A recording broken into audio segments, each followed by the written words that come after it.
Hey guys, how you doing? It's been a long time. So I got a couple new vehicles here. We're bringing the channel back. I've had a lot of things going on in life. Recently started selling insurance about 1.5 years ago. Started my own insurance agency. Got another YouTube channel on that. It's called Robert Johnson Insurance. I'll be putting a link on this video to that, so you can go watch that if you want or have any admirations of ever becoming an insurance agent. But for now, I actually have a fairly cool vehicle to show you here.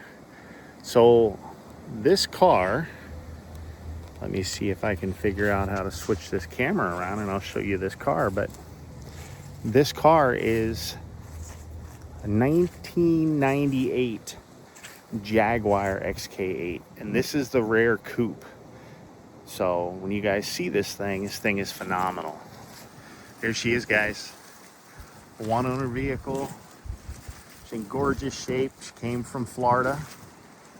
You notice something about the body on this. It's an all aluminum body. All aluminum. Single panel from the roof all the way down to the front end there. This was based off of the Aston Martin back in the day.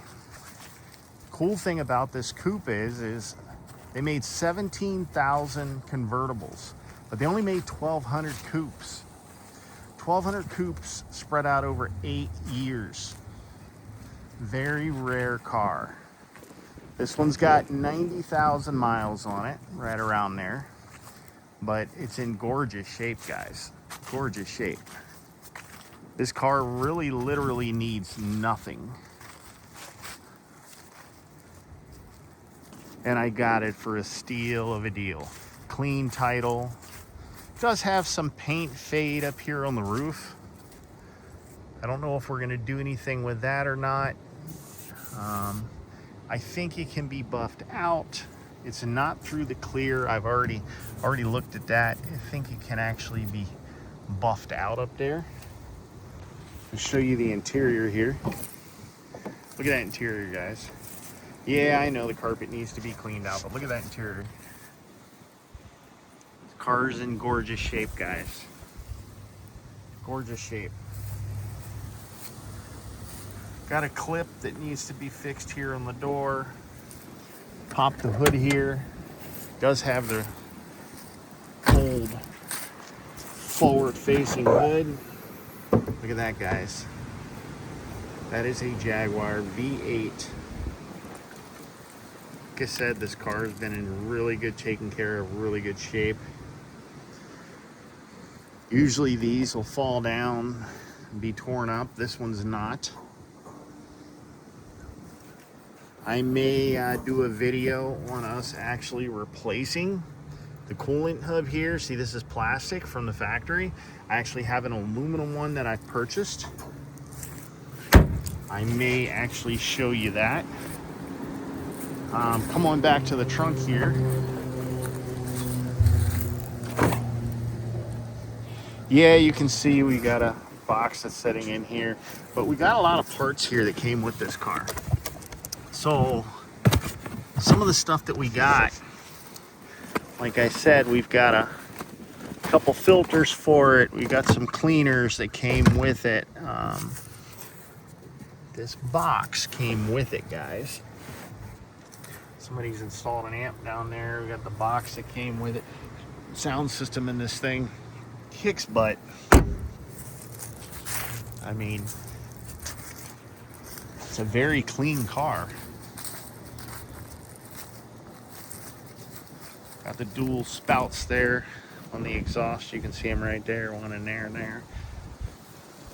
Guys, I don't want to do anything crazy with this vehicle because of the fact that it's unmolested.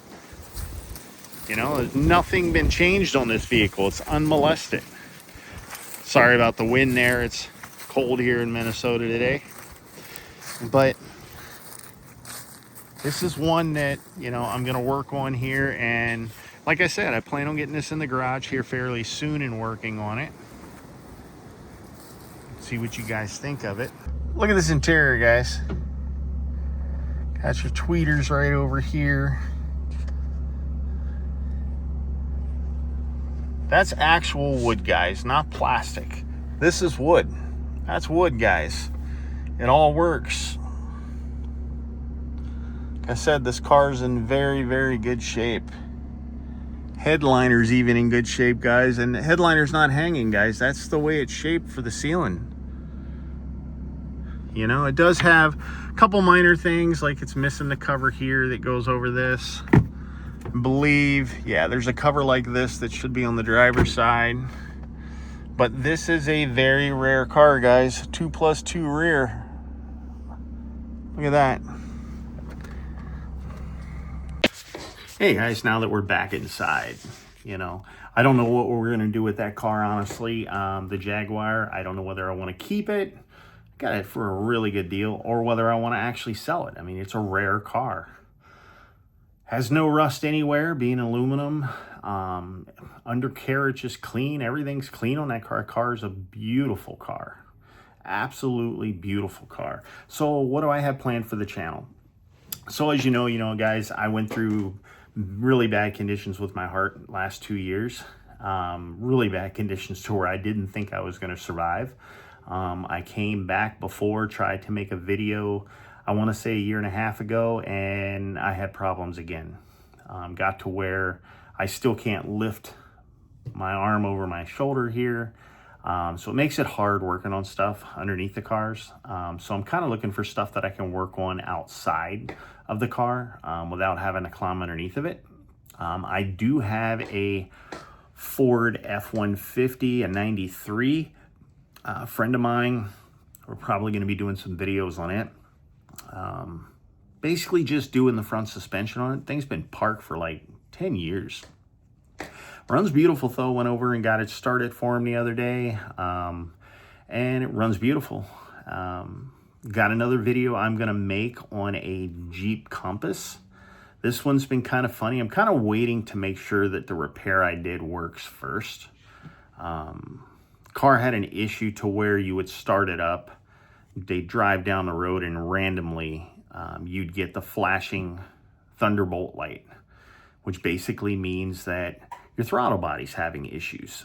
Well, they took it to the dealer because at the time I didn't have time to work on it. They took it to the dealer. Dealer said, oh, we put a new throttle body on it.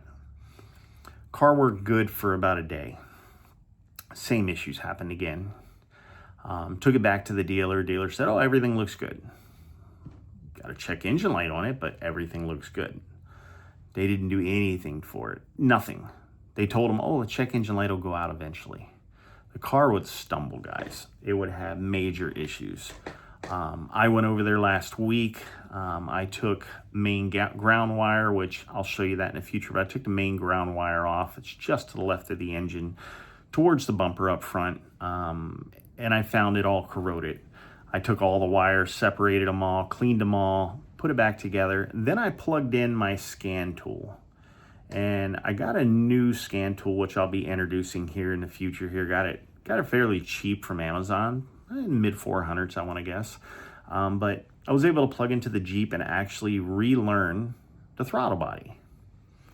Now, they had been doing the technique of, and he watched them do it at the dealer, where they essentially turn the key on, wait for the check engine light to go out, and then they would take and push down on the accelerator pedal all the way to the floor, and then slowly let off of it, and then turn the key off, and then start the car.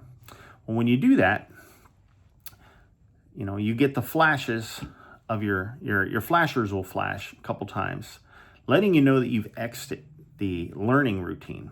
Problem with it is, you'd still start the car up and the check engine light would be on, and you'd have the thunderbolt light, which is for the throttle body, wouldn't cut off. I plugged into it with the new scan tool, went into relearn for the throttle body, turned the key on, hit the button through the scan tool to reset it, followed the instructions through the scan tool, which wasn't much different. This time when I turned it off, the flashers flashed twice, but the check engine light went off, the codes disappeared, car did what it was supposed to. I turned the car off, turned the car back on, throttle body opened and closed like it's supposed to, read the codes, nothing. Clear. So I have a feeling it's fixed, but I don't want to jinx it yet. They've already put, I think, 200 miles on it. I told them put 1,000 miles on it, all different driving conditions. We'll see what happens, make sure it doesn't come back. But this is a car that the guy had done a ECM on it and reprogrammed the ECM. Ordered one actually online, got a good deal for it. And it was pre-programmed for the car, so when it came in, it was literally plug and play. We didn't even have to relearn the key, nothing. But like I said, they replaced the throttle body. Now, what they do with those engines is, because it's a 2-liter, it's 4-cylinder, what they do with those engines, they actually put throttle bodies on them off the Dodge Journeys. When they do that, they have to change the harness out because it goes from a dual row 8-plug harness or 8-pin harness to a single row 6-pin harness. And this one they did that with. And I'm not for certain it needed a new throttle body. I'm actually thinking that, you know, these throttle bodies are known to when they get dirty, then you clean them, that they're so used to running with the dirt in them that they program themselves to that. So then when you clean them and put them back together, if you don't relearn it, the car thinks that something's going on. It doesn't fully close the throttle body. It holds it open where the dirt was holding it open or the carbon buildup. So I'm kind of thinking that's what they had going on. But, you know, like I said, let's see what happens first. Let them drive it a few more miles. You know, right now it's November 6th, 2025, but we'll let them run it for a few more miles. And, you know, I'll check back in with you guys in 2 or 3 weeks and let you know how that one goes. Now, how often do I plan on making videos? It's tough to say. I'm going to be making videos for my insurance channel, which guys, I focus on car insurance. Not life insurance, car insurance. I sell Haggerty, I sell Progressive, Travelers. I can sell Haggerty anywhere in the United States, guys. So if you guys have a classic car, a hot rod, a race car, something, reach out to me. I'll be glad to get you a quote, see if I can help you out. And I'll be doing some videos on that on Haggerty, kind of explaining what they offer. I mean, there's a lot of cool things they offer. I actually have the Jag insured through them. But, you know, also send me a message, send me a text, you know, send me some messages there and comments on this video and let me know what you think we should do with those two cars. You know, what we should do with the Mercedes. I mean, my son's still driving it. It's technically his car, but what should we do with it? Should we do anything to soup it up? I mean, we're in Minnesota, guys. I'm not going to lower the car. I'm not going to do anything like that stupid with it. But, you know, what should we do with it? Should we do a custom sub box in the back? Is that something you guys want to see? I'm capable of doing that. The Jaguar itself, like I said, I think we're going to basically get it inside, maybe do treatment to the seats, to the leather, just so that the leather stays supple, it doesn't dry up. Obviously, a car will be parked in the garage over the winter, but I'm thinking about doing that conversion. I have the parts in the trunk already to convert that thermostat housing. It converts it over to an aluminum housing, and what it does is because of the heat, hot and cold all the time with that engine, those tend to crack. And when they crack, car overheats. And it's the type of thing, once you get a leak, sometimes you don't even know you have that leak till it goes. This would replace it with the aluminum version of it, which does change a couple things, but it actually makes it so it's more reliable. It's a very reliable engine as it is, but it makes it even more reliable. But like I said, if you haven't already, like and subscribe. I know that I've told you guys, oh, I'm back a couple times. I'm back this time.